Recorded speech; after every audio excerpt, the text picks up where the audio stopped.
Hello everyone. Today we talk about how to fix the app of X. We will go to settings.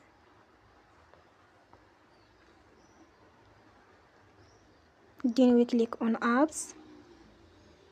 After that you will search the app X and then we click. Then we will on force stop. After that you will go to storage. Then we click on clear cache. You will go to Play Store and you will update your app. Don't forget to support us by like and subscribe. See you next time and thank you for watching.